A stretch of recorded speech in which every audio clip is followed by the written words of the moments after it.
इस वीडियो के माध्यम से अपन कल के कुछ प्रश्नों के उत्तर देखेंगे। ये प्रश्न नंबर 11 ये मैंने कल आपको करने के लिए दिया था, जिसके भी 272 उत्तर आया है उसके सही है। यानी कि 4-2 पीछे 2 और 6 में से 9 गए पीछे, 6 में से 9 नहीं जाते तो अपन यहाँ से एक आंसर ले लेते हो जाते। 16 में से 9 गए पीछे रहे 7 और यहाँ 7 बच जाते क्योंकि एक यहाँ भेज देते हैं। 7 में से 5 2 यानी कि 272 वाला ये ऑप्शन वो राइट है।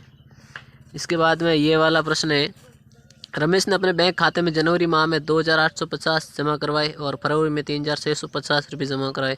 तो 2 महीनों में इन दोनों को मैंने कल ही बताया जोड़ कर देना। तो जोड़ करने से जिसके 6500 रुपये उत्तर आया है उसके सही है। ये 6500 वाला ऑप्शन सही है इस पॉइंट का। और फिर है ये वाला कि प्लस पोलियो अभियान के 3 चरणों में बगावत पंचायत के कुल 8977 बच्चों को पोलियो की दवा पिलाई गई।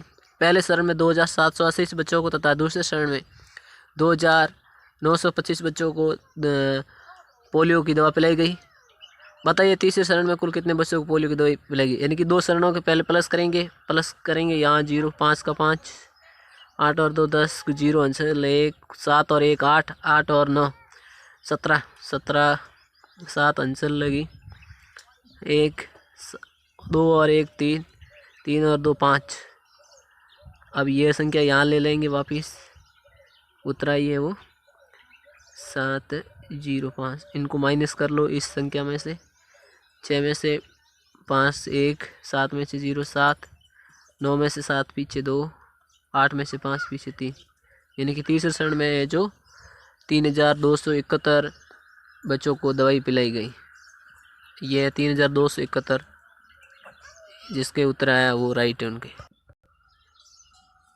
1 घंटे में 60 मिनट होती है, आप सभी को पता है, और 1 घंटे में सेकंड 36 होती है। इसी प्रकार से देखते हुए यहाँ पर यानी कि आधा घंटा में कितनी मिनट होती है, तो 1 मिनट में 60 होगी तो आधा घंटा में मिनट की संख्या कितनी होगी, वो होगी 30। ये आपका इसका उत्तर है। और फिर दूध आधा लीटर की थैली में मिलता है, तो 2 लीटर दूध और यानी कि 2 लीटर और 1/2 लीटर दूध के लिए कितनी थैली सही है, यानी कि 2 सही 1/2 लीटर दूध के लिए। इसीलिए आपको पता होना चाहिए कि भाई एक दूध की थैली है वो आधा लीटर की है, तो 1 लीटर दूध के लिए 2 थैली की आवश्यकता होती है और 2 लीटर दूध के लिए 4 की आवश्यकता होती है और 1/5 यानी कि 1 का आधा 4 और 1 ये 5, इसका जिसके 5 उत्तर हैं 5 वाला सही है। अगला प्रश्न कुछ इस प्रकार से दिया गया है कि नीचे दिए गए भार सजा को बाटों के प्रकार से मिलान कीजिए। यानी कि 12 किलोग्राम और 600 ग्राम को कौन से बाट की आवश्यकता पड़ेगी। 12 किलोग्राम अपने के लिए अपने को पता है कि 10 किलो प्लस 2 10 और 2 12 और 500 प्लस 100 यानी कि 500 ग्राम ये और 100 ग्राम ये हो गए 600 ग्राम और 10 और 2 हो गए 12 किलो। 12 किलो 600 ग्राम ये वाला इससे मिलेगा ऑप्शन नंबर ये से।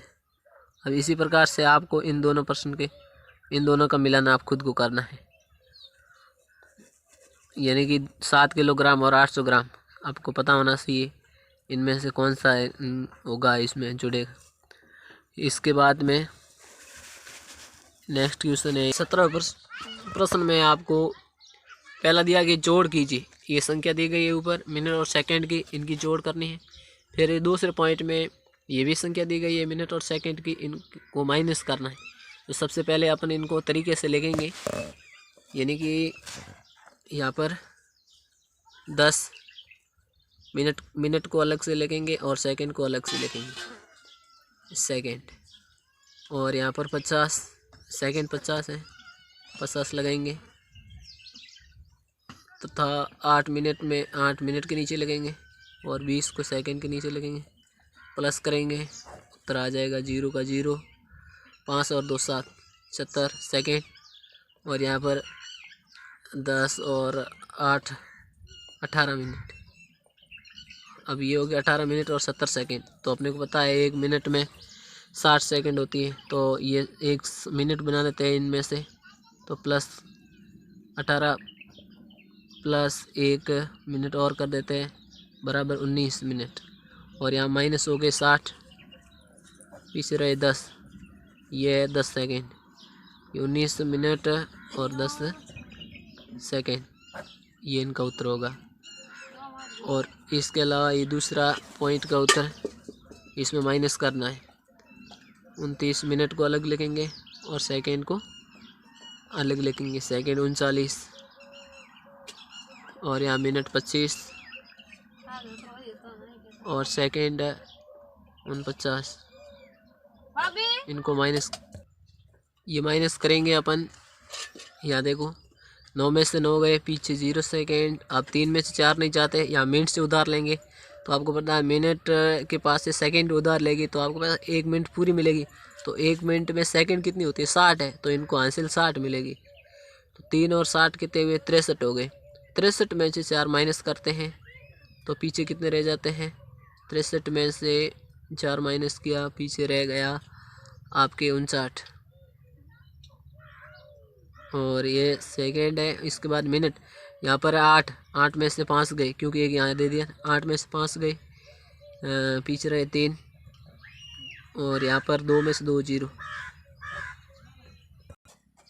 और इनका उत्तर अपने ये रहेगा। और इसके बाद में नेक्स्ट क्वेश्चन है कुछ इस प्रकार से कि मध्याह्न भोजन में प्रति बालक 150 ग्राम गेहूं तथा 100 ग्राम चावल के हिसाब से 60 बच्चों के लिए कितने गेहूं तथा चावल की आवश्यकता होगी। तो इसमें अपन को गुणा करना होगा, यानी कि 60 में पहले 60 का गुणा करेंगे अपन 150 में, ये हो जाएगा अपने गेहूं का उत्तर मिल जाएगा, गेहूं की कितनी आवश्यकता होगी। और फिर 60 का गुणा अपन करेंगे 100 में, तो इसमें अपने को उत्तर मिल जाएगा चावल का।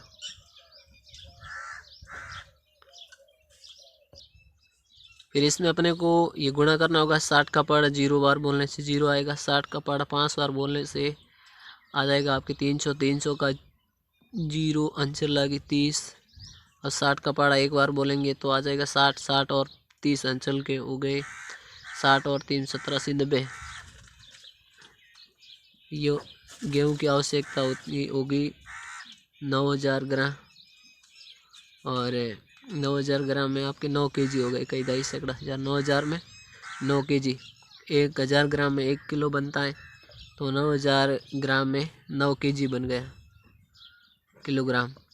और ये 60 का पहाड़ा 0 में 0, 60 का पहाड़ा 0 में 0, 60 का पहाड़ा 1 बार बोलेंगे तो 60 ही आएगा। इसका उत्तर आ जाएगा 6000 ग्राम। ये हो गया चावल 1000 ग्राम में 1 किलो बन गया तो 6000 ग्राम में 6 किलो चावल बन गए, 6 केजी इसका उत्तर हो गया। अगले प्रश्न में पूछा गया एक वर्गाकार खेत के चारों ओर कंटीले तार का एक घेरा लगाने में 260 मीटर लंबे कंटीले तार की आवश्यकता हुई तो इस खेत की भुजा ज्ञात करनी है।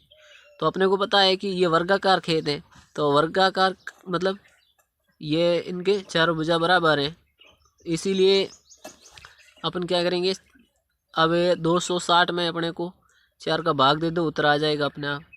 260 का भाग दे दो 4 के अंदर, उत्तर आ जाएगा। और ये भाग देने से उत्तर आ जाएगा 320 यानी कि प्रत्येक भुजा है वो उनको लंबी कंटी लेगी, यानी कि 65। इसका उत्तर होगा 65 मीटर, 65 मीटर ये उत्तर होगा अपने इस पहले का। फिर एक कमरे के फर्श को लंबाई 8 मीटर तथा चौड़ाई 7 मीटर है। इस कमरे में ऐसी दरी बिछी है जो फर्श को पूरा ढक लेती है। इस दरी का क्षेत्रफल ज्ञात करना है। तो अपने को पता है क्षेत्रफल ज्ञात करने के लिए लंबाई और चौड़ाई का गुणा होता है। लंबाई यहाँ 8 है, 8 गुणा 7, 8 8 56 मीटर ये उत्तर आ गया इनका। क्षेत्रफल ज्ञात करने के लिए हमेशा लंबाई और चौड़ाई का गुणा करना है। और ये 8 लंबाई दी गई थी और 60 मीटर चौड़ाई दी गई थी, 7 8 56 ये होगा इनका 56 आंसर। ये दूसरे पॉइंट का आपके उत्तर हो गया।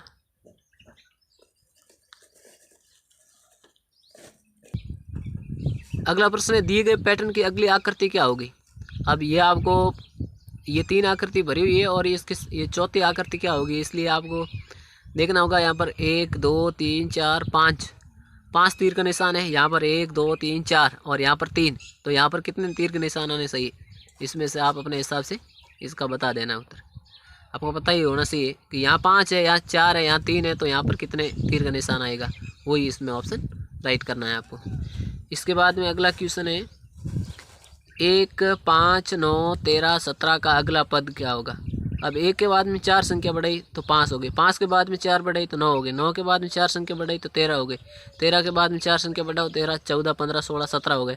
तो अब 17 के बाद में 4 संख्या बढ़ाने से कौन सी होगी संख्या, वो आपको पता होना चाहिए। 17 के बाद में 4 तो गिनती बोलो, आगे जो होगा वो इनमें से ऑप्शन में कोई एक राइट होगा।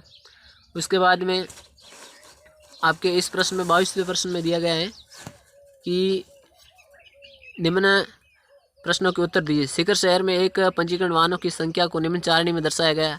इस सारणी को देखकर नीचे दिए गए प्रश्नों के आपको उत्तर देना है, यानी कि कितनी कारों का पंजीयन हुआ है।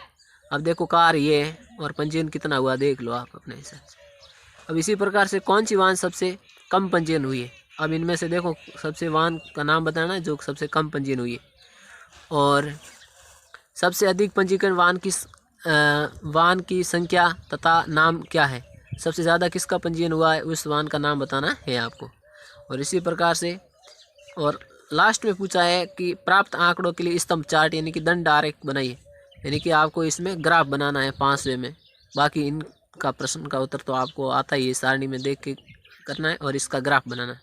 और ये ग्राफ आपको अपने आप से खुद से बनाना है और ये कार्य आपको अपनी कॉपी में करना है। और अच्छे से करके एक बार मेरे को पुनः बताओगे आप ये सारे क्वेश्चन। और आज के लिए मैच इतना ही बहुत है। अगर वीडियो पसंद आई हो तो लाइक ज़रूर करना और चैनल को सब्सक्राइब करना, और तब तक जुड़े रहे मेरे इस यूट्यूब चैनल से। और बाकी का काम हम अगले वीडियो में करेंगे।